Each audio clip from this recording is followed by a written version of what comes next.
তারা কোনোভাবেই সফল হবে না, তারা ব্যর্থ হবে। এবং রাজনৈতিক দলগুলো মানে আওয়ামী লীগ বাদ দিয়ে বা আওয়ামী লীগের সঙ্গে যারা জোট করেছিল গত 1.5 দশক ধরে তাদেরকে বাদ দিয়ে বাকি যে রাজনৈতিক দলগুলো রয়েছে, বিএনপি, জামাত বা অন্যান্য যে রাজনৈতিক দলগুলো, বিএনপি বারংবার একটা কথা বলে, তারা এই সরকারকে ব্যর্থ হতে দিবে না। এই সরকার যদি ব্যর্থ হয় তাহলে গণ অভ্যুত্থানের মধ্য দিয়ে যে নতুন একটি বাংলাদেশের স্বপ্নের সূচনা দেখা শুরু করেছে মানুষ, গণতন্ত্রকামী মানুষ, তারা আশাহত হবে এবং শেখ হাসিনার আবার হয়তো ফিরে আসার সুযোগ তৈরি হবে। মানে রাজনৈতিক দলগুলো চাইছে, হাসিনা বিরোধী রাজনৈতিক দলগুলো কোনোভাবেই এই সরকার যেন ব্যর্থ না হয়, সরকারও চাইছে তারা যেন ব্যর্থ না হয়, কিন্তু কোনোভাবেই যেন সে ব্যর্থতার রাশ তারা টেনে ধরতে পারছে না। বইমেলা, অমর একুশে গ্রন্থ মেলার কথা যদি বলি, আজকে একটি বইমেলার স্টলে হামলা হয়েছে এবং সেটি গত 1.5-2 দিন ধরে অনেকটা সোশ্যাল প্ল্যাটফর্মে ঘোষণা দেয়া হয়েছে এবং হামলা হয়েছে। বইমেলা যেখানে নানা মতের, নানা বর্ণের, নানা ধর্মের মানুষ তাদের নিজস্ব চিন্তা ভাবনা লেখা তারা প্রকাশ করে থাকেন। এখন আমি ঠিক করব আমি কোন ধরনের বই পড়ব। আমাকে কি কেউ তসলিমা নাসরিনের বই পড়তে বাধ্য করেছে কেউ? আমার যদি সেটা পছন্দ না হয় আমি সেটি কিনবো না, আমি কিনবো না সেই বই। কিন্তু যেটা দেখা যাচ্ছে যে একটি স্টলে ভাঙচুর হচ্ছে, সেখানে যিনি প্রকাশক মেবি ভব, তাকে কান ধরে উঠবোস করতে বলা হচ্ছে, মানে কান ধরতে বলা হচ্ছে। এবং সরকারের পক্ষ থেকে আবার উপদেষ্টা মাহফুজ আলম তিনি বলছেন যে এগুলো চলতে দেয়া যায় না, এগুলো ব্যবস্থা নেওয়া হবে, আইনি ব্যবস্থা। মানে আপনি যখন একটা ট্রেন্ড শুরু করে দেন তখন চাইলে আপনি সেটি টানতে পারেন না, থামাতে পারবেন না। 6 মাস পার হয়ে গেছে অন্তর্বর্তীকালীন সরকারের। মাজার ভাঙার কথা আপনাদের মনে আছে? সেপ্টেম্বর মাস জুড়ে তখন কি সরকার মাজার ভাঙা বন্ধ করতে পেরেছে, রোধ করেছে বা মাজার ভাঙার বিপরীতে কোনো কথা বলেছে? একের উপর এক বিভিন্ন জায়গায় হামলা, মামলা, ভাঙচুর, নানান ঘটনা ঘটছে এবং 6 মাস পরে এসে সরকার এখন বলছে এটা এই মব, এটা হচ্ছে তার আন্দোলন যে গণ অভ্যুত্থান সেটি আসলে বিনষ্ট করবে। এতদিন ধরে যে আমরা বলে আসছি, এবং আমি তো আজকেরও আগে কয়েকদিন আগেও আমি মব ভায়োলেন্স বলেছি, এটাকে জাস্টিস নয় ভায়োলেন্স। সরকার কেন এগুলো বুঝছে না? অনেকটা ঘোষণা দিয়ে আপনারা 32 নম্বর ভেঙে ফেললেন, 3-4 দিন ধরে উৎসবের মধ্য দিয়ে সেই ভাঙার কার্যক্রম চলছে। আপনি যখন সেই মানুষগুলোকে উৎসাহ দিচ্ছেন সরকারের থেকেও, তখন সেই মানুষগুলো কেন পিছপা হবে তাদের নিজেদের ভাবনাকে বাস্তবায়ন করার ক্ষেত্রে? আজকে তাদের মনে হচ্ছে যে তসলিমা নাসরিনের বই এখানে প্রকাশ করা যাবে না, সেই জন্য স্টল ভাঙচুর করতে হবে, তারপরে প্রকাশককে কান ধরাতে হবে। কালকে তাদের অন্য একজনের বই ভালো লাগবে না, সেক্ষেত্রে একই রকম কাজ করতে হবে। কিন্তু এটা তারা মনে রাখে না যে কেউ যে কোনো যুক্তি দিয়ে কথা বলতে পারে। আপনার যদি সেই যুক্তি পছন্দ না হয় তার বিপরীতে আপনি অন্য যুক্তি দাঁড় করান। জনগণ ঠিক করবে, পাঠক ঠিক করবে কোন যুক্তি তার কাছে গ্রহণযোগ্য। তাই বলে আপনি কেউ লিখলে গলা টিপে ধরবেন সেই বই আসলে কি রয়েছে? দেখেন, আমার কাছে মনে হয় যে এই ঘটনার মধ্যে দিয়ে অনেক সময় হিতে বিপরীত হয় এবং এই বইটি আরো বেশি পরিমাণে বিক্রি হবে, হয়তো অনলাইনে বিক্রি হবে। এখন তো আর একেবারে যে অফলাইনে গিয়ে মেলায় গিয়ে বই কিনতে হবে ব্যাপারটা আসলে তা নয়। এখন অনেকগুলো অনলাইন প্ল্যাটফর্ম রয়েছে, সেই প্ল্যাটফর্ম থেকেই আসলে তারা বই কিনতে পারবে এবং এই বইটি অনেক বেশি পরিমাণে বিক্রি হবে, কারণ এই বইটিকে কেন্দ্র করে একটি ইনসিডেন্ট ঘটে গিয়েছে। এবং সরকারের পক্ষ থেকে যখন বলা হচ্ছে যে এটা করতে দেয়া হবে না, এই ডাকটা নিশ্চিতভাবেই বা এই আহ্বানটা বা এই কথা বা এই সিদ্ধান্তটা নিশ্চিতভাবেই প্রশংসার দাবি রাখে, কিন্তু সেটা বড় দেরি হয়ে গেছে। ধরেন আপনার ঘরের ছেলে, আপনি তাকে ভালোবাসেন,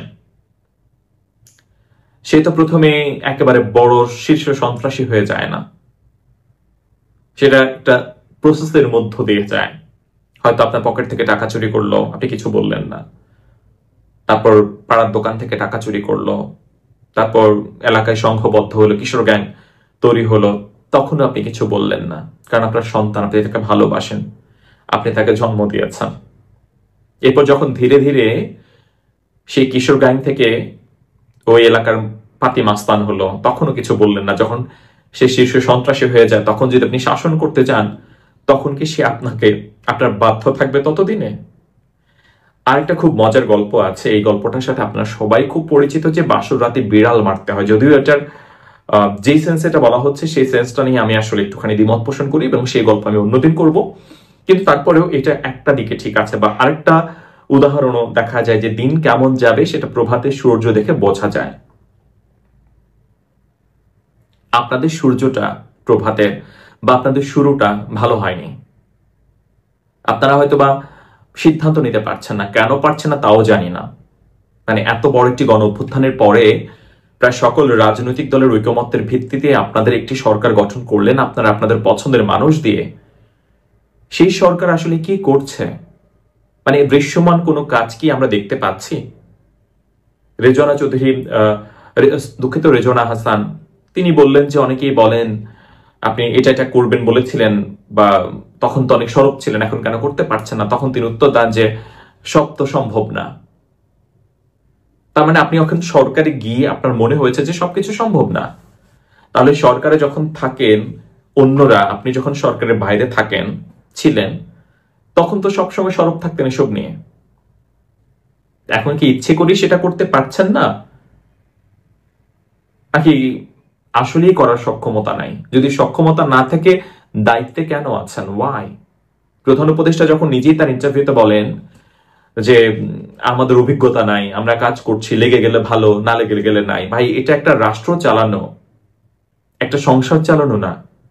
আপনার ওই যে লেগে গেলে ভালো, না লেগে গেলে কপাল খারাপ, ওই কপাল খারাপ হবে দেশের মানুষের, আপনার না, আপনাদের না। আপনারা তো সরকারে রয়েছেন, আপনাদের আর কি কপাল খারাপ হবে?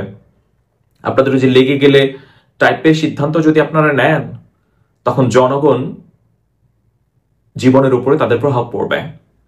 মানে কনফিডেন্স মানুষের না থাকতে পারে, একটা রাষ্ট্র চালানোর অভিজ্ঞতা না থাকতে পারে, কিন্তু এরকম মানে হাস্যকর কথাবার্তা একটা দেশের সরকার প্রধান বলতে পারেন, যখন বলেন তিনি, তখন আসলে বাকি যারা উপদেষ্টারা রয়েছেন তাদের কি দায় দেব?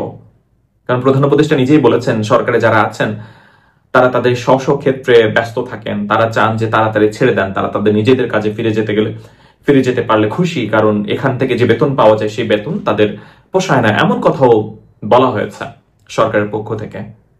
আবার সরকার কি করে গঠিত হলো সে ব্যাপারে বলা হয়েছে যে যারা সামনে ছিলেন, ফ্রি ছিলেন, তাদেরকে নিয়ে সরকার গঠন হয়েছে। একটা দেশের সরকার গঠন নিয়ে সরকার প্রধান যিনি রয়েছেন, আমাদের গর্ব নোবেল বিজয়ী ডক্টর মোহাম্মদ ইউনূস সাহেব, তিনি এভাবে বলেছেন। তখন সেই সরকারটা কিভাবে ফাংশন করবে আপনারা সেটা জানেন, বুঝতে পারেন, আন্দাজ করতে পারেন, হালকা ভবিষ্যৎবাণীও চাইলে করে ফেলতে পারেন, এবং সেটা আমরা দেখতে পাচ্ছি। কাজের কাজ কিছুই হচ্ছে না। আজ এখানে ভাঙচুর হচ্ছে, কাল ওখানে মব হচ্ছে, মানে যাচ্ছে তাই ভাবে চলতেছে, কোনো শৃঙ্খলা নেই। ভাই, সরকার কি চায় সেটাও আসলে বুঝতে পারতেছে না। সরকার আসলে কি চায়?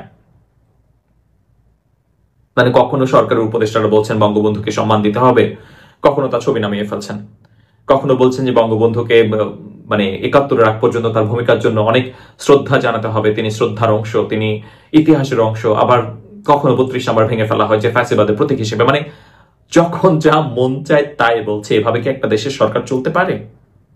হয়তো পারে, চলছে তো আমাদের দেশের সরকার, কিন্তু এভাবে আসলে চলবে না। সরকারকে স্ট্রিক্ট হতে হবে, কঠোর হতে হবে। যদিও জানি না যে বইমেলা ঘৃণার চাষাবাদ দিয়ে শুরু হলো, সাবেক মানে প্রধানমন্ত্রী শেখ হাসিনার ছবিযুক্ত ডাস্টবিন দিয়ে, সেখানে আবার সরকারের একজন প্রেস সচিব, সরকারের কর্মচারী, তিনি আবার নাকড়ে ময়লা পরিষ্কার করে সেখানে টিস্যু ফেলছেন। সেই বইমেলা যে আসলে কত ভালো হবে, বা সেই বইমেলায় কতটুকু মুক্ত চিন্তার চর্চা হবে, সেটা তো ধারণা করাই যায়। তো এটা আসলে খুব একটা অবাক হওয়ার মতো কোনো ঘটনাও না হয়তো বা।